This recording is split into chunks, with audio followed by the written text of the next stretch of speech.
I could not be standing where I am today without the talent and the money of two important people who changed the face of Dorchester in the Victorian period.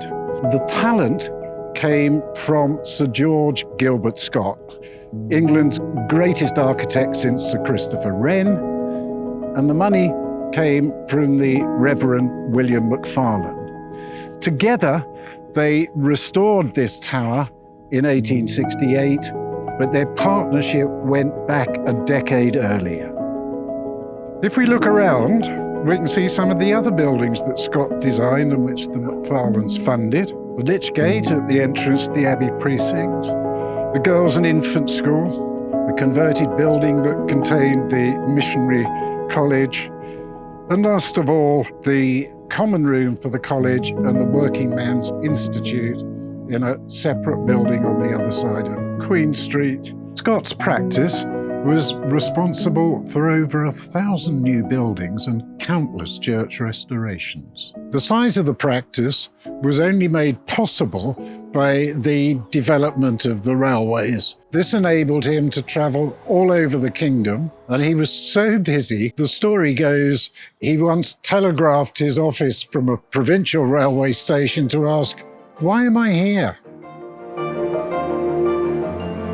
Dorchester Abbey was one of the most important medieval churches in the country, but by the early 19th century, it was in a seriously dilapidated condition.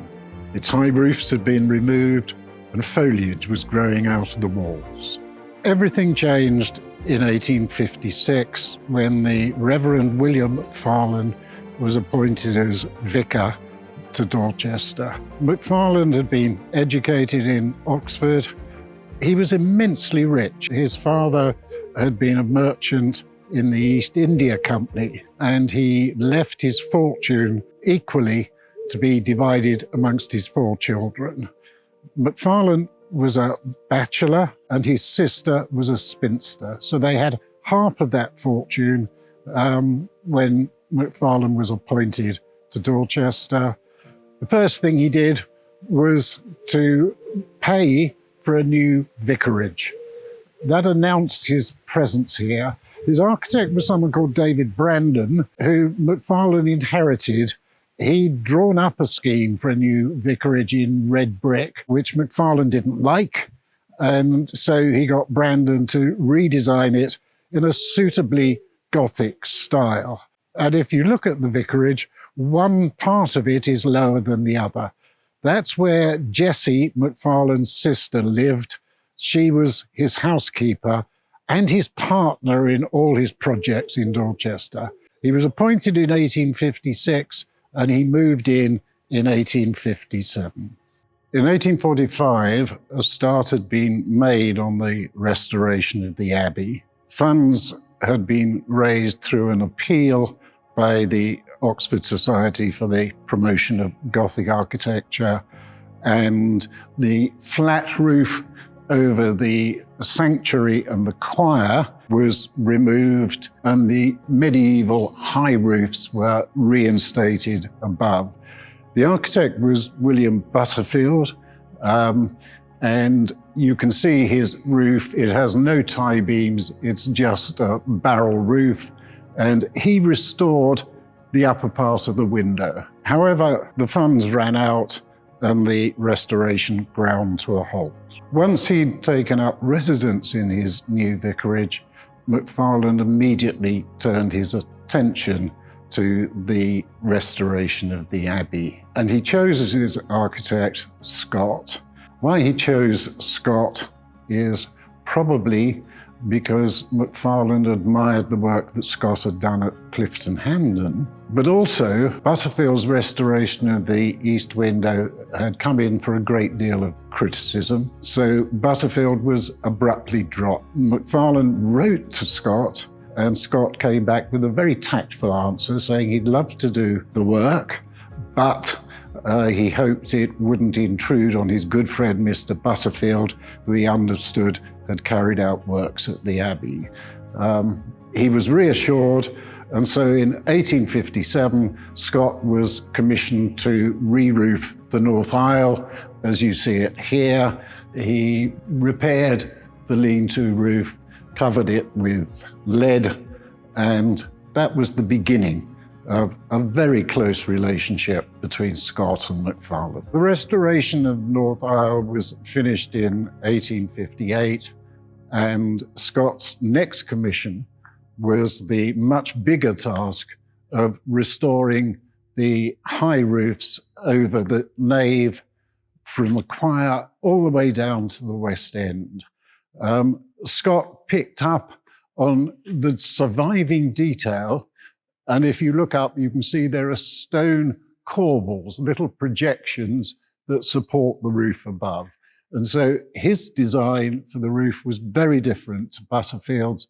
It has a tie beam and braces, is much more elaborate. It reinstated the view all the way to the altar from the west end of the church. It took 4 years to complete, although the very first tie beam between his roof and Butterfield's roof has the date 1863. It was 1864 before the work finished. The different phases in the restoration are very clearly marked on the north side of the Abbey when you look at the roofs.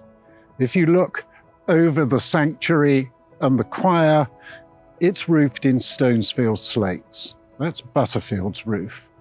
If you look at the north aisle, that's covered in lead, and that was Scott's first commission.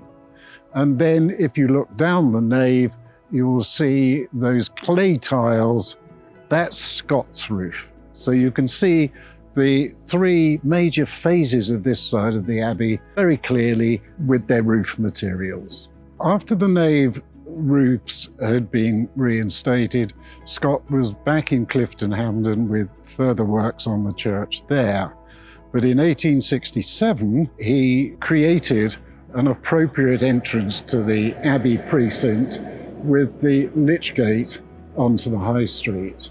This was funded by the widow of the owner of Bishop's Court, the major farm in the village, and Scott provided the plans within 2 weeks of the funds being made available. It seems to me that he simply elaborated on the earlier gateway that he'd provided to the graveyard in Clifton Hampden Church, and the similarity is really quite marked.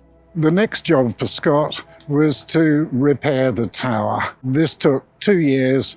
It began in 1868 and was completed in 1869. Attention then turned to the south aisle, and in 1872 it was re-roofed. And then in 1874, the restoration was completed by the insertion of stone vaulting to the roof of the south aisle chapel. And here we can see the culmination of the restoration of the Abbey. It had taken nearly 30 years. It had cost in excess of £10,000. That's an awful lot of money in the values of the 19th century. Most of that money was provided by the Macfarlanes themselves, both the brother and the sister. And it's a testimony to their determination to reinstate the proper setting for Christian worship in accordance with the High Church movement. It's a wonderful achievement, and we can all enjoy it today. Thanks to Macfarlane and thanks to Scott for carrying out his commissions so brilliantly. While the restoration of the Abbey was going on, the Macfarlanes commissioned Scott in 1869 to design a chapel and a schoolroom at Burcott so that the inhabitants didn't have to walk to Dorchester for schooling or worship. The education of the young children in the village was crucial to the Macfarlanes in promoting Christian values. And in 1871, they built this school in the heart of the village, overlooking their orchard. The architect, again, was Gilbert Scott, and I've made a complete film about this building. So all I will say is that it cost just over £900 to build, of which the Macfarlanes donated £600, and Scott's commission was just over £48. In 1877, Macfarlane bought a house on the High Street, which you see here, to convert it into a missionary college to promote Christianity abroad. This was an existing building. Scott was called in to convert it and to provide all the facilities for the students. I should add, Scott was not responsible for all these bow windows along the front of the college. Those were introduced when it became a shop in the 20th century. The college was so successful that in 1884, Macfarlane bought the adjacent property on the other side of Queen Street. It was a tumble-down cottage, and he commissioned Scott's practice to design a new building. The building provided on the ground floor a young man's institute for the village and a common room for the students of the college, and on the first floor, accommodation for the vice principal. As I say, it was 1884 when it was built. Scott had died in 1878. It's possible that he provided the plans before he died. We certainly know that Macfarlane was ambitious, but it's clear that he couldn't have designed a new building from the grave. The plans were produced by J.M. Bignell, who was Scott's reliable clerk of works on the restoration project of the Abbey. So it's possible that this is by Bignell rather than Scott, but it is such a prominent feature in the High Street. Red telephone boxes are a much-loved feature of every town and village in England. This is the K6. It was designed in 1935 to celebrate the silver jubilee of the coronation of King George V. The designer was Sir Gilbert Scott. He was the grandson of Sir George Gilbert Scott, who restored the Abbey. And it's fitting that our telephone box in Dorchester has the Abbey as its background. The impact of the Scott dynasty on this village is here for all to see.